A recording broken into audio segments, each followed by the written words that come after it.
بسم اللہ الرحمن الرحیم۔ اللہ کے نام سے شروع جو بڑا مہربان نہایت رحم والا۔ بسم اللہ الرحمن الرحیم۔ آج کی ویڈیو میں چند ایسی اصطلاحات سنیں گے جو ایک مسلمان کو معلوم ہونی چاہیے، بالخصوص وہ لوگ جو حج کے لیے جا رہے ہیں یا عمرہ کرنے کے لیے حرمین طیبین میں جاتے ہیں۔ وہاں پر چند ایسے الفاظ بولے جاتے ہیں کہ جو ہمارے لوگ ان کو معلوم نہیں ہوتی، وہاں پر جا کر وہ نئے نئے لفظ سنتے ہیں اور پریشان ہو جاتے ہیں۔ تو آج چند ایسے الفاظ، تقریباً 12 الفاظ اس ویڈیو کے اندر بیان کیے جائیں گے جن کے معنی اور اصطلاحات جو ہیں وہ آپ کو سمجھانے کی کوشش کی جائے گی کہ اس سے مراد کیا ہوتی ہے۔ تو توجہ کے ساتھ سنیے، وہ لوگ جو حج اور عمرہ کرنے جاتے ہیں اور سارے مسلمان بالعموم اس بات کو توجہ کے ساتھ سنیں اور ہمیں ان الفاظ یعنی یہ جو اصطلاح ہے اس کا معنی اور مفہوم ہمیں پتہ ہونا چاہیے۔ تو سب سے پہلی چیز جو آج کی ویڈیو کے اندر سنیں گے وہ ہے تلبیہ۔ تلبیہ کس کو کہتے ہیں؟ ہم تلبیہ کا لفظ سنتے ہیں، تلبیہ پڑھنا، تو لبیک اللہم لبیک، لبیک لا شریک لک لبیک، ان الحمد والنعمت لک والملک لا شریک لک۔ تو یہ پہلا لفظ آپ نے سن لیا، تلبیہ۔ تو اب کوئی بھی تلبیہ کا لفظ بولے تو آپ نے پریشان نہیں ہونا، کیونکہ ہمیں تلبیہ کا مفہوم پتہ چل چکا ہے۔ اور دوسرا لفظ وہاں پر بولا جاتا ہے مطاف۔ اب مطاف کا لفظ سن کے بھی ہمارے لوگ پریشان ہو جاتے ہیں، تو پریشان نہیں ہونا۔ مطاف کہتے ہیں وہ جگہ جس جگہ پر آپ طواف کر رہے ہیں، خانہ کعبہ کے ارد گرد جس جگہ آپ طواف کر رہے ہیں اس جگہ کو جو ہے مطاف کہا جاتا ہے۔ تو تیسری جو اصطلاح استعمال کی جاتی ہے وہ ہے اتباع۔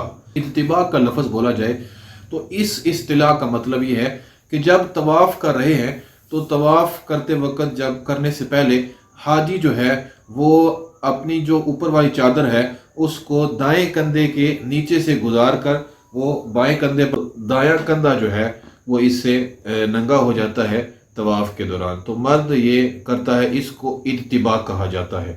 اور آگے جو چوتھی اصطلاح ہے وہ ہے رمل۔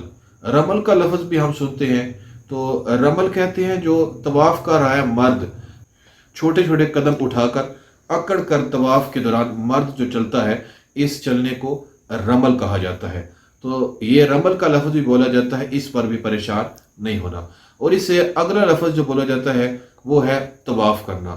تو کعبہ کے گرد 7 چکر لگانا، اس کو طواف کرنا کہا جاتا ہے۔ اور اس کے بعد ایک لفظ استعمال کیا جاتا ہے وہ ہے استلام۔ حجر اسود کا بوسہ لینا، چاہے یہ اشارے کے ساتھ ہو، چھڑی کے ساتھ ہو، یا کسی بھی چیز کے ساتھ ہو، یا ہونٹوں کے ساتھ چومنا ہو حجر اسود کو، حجر اسود کا بوسہ لینا، اس کو چومنا، اس کو استلام کہا جاتا ہے۔ تو جب بھی استلام کا لفظ بولا جائے اس سے یہی مراد ہوگی کہ حجر اسود کو بوسہ دینا۔ اور اس کے بعد ایک اصطلاح استعمال کی جاتی ہے طواف عمرہ۔ تو یہ جو عمرہ کرنے کے لیے جاتے ہیں ان پر جو طواف فرض ہوتا ہے اس طواف کو طواف عمرہ کہہ دیا جاتا ہے۔ اور اس کے بعد ایک لفظ استعمال کیا جاتا ہے سعی کرنا۔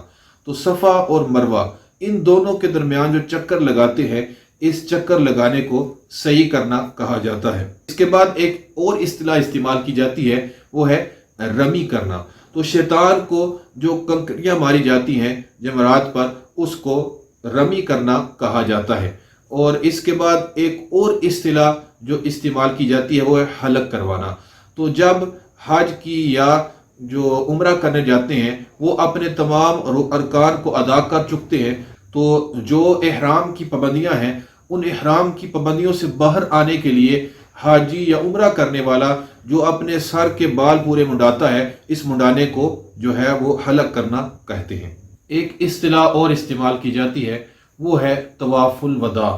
یہ اس کو طواف رخصت بھی کہتے ہیں اور طواف صدر بھی کہتے ہیں۔ یہ جو آفاقی ہے یعنی جو حرم شریف کے باہر سے آیا ہوتا ہے وہ جب حج کر چکتا ہے یا عمرہ ادا کر چکتا ہے، تو اب حج کرنے کے بعد جب وہ مکہ معظمہ سے رخصت ہونے لگتا ہے تو اس وقت اس پر ایک طواف کرنا واجب ہوتا ہے۔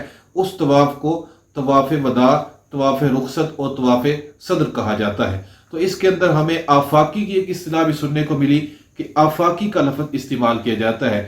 تو جو حرم شریف کے باہر سے وہاں پر لوگ حج یا عمرہ کرنے کے لیے جاتے ہیں، ان لوگوں کو آفاقی کہا جاتا ہے۔ تو اس ویڈیو کے اندر ہم نے 12 اصطلاحات بیان کی جو وہاں پر استعمال کی جاتی ہیں۔ اس کے علاوہ بہت ساری اصطلاحات ہیں جو وہاں پر استعمال کی جاتی ہیں۔ اگر آپ کے ذہن میں کوئی اصطلاح آتی ہے تو آپ ہمیں کمنٹ کے اندر بتا دیں، انشاءاللہ عز و جل آئندہ آنے والی ویڈیوز کے اندر اس اصطلاح کو بھی بیان کر دیا جائے گا۔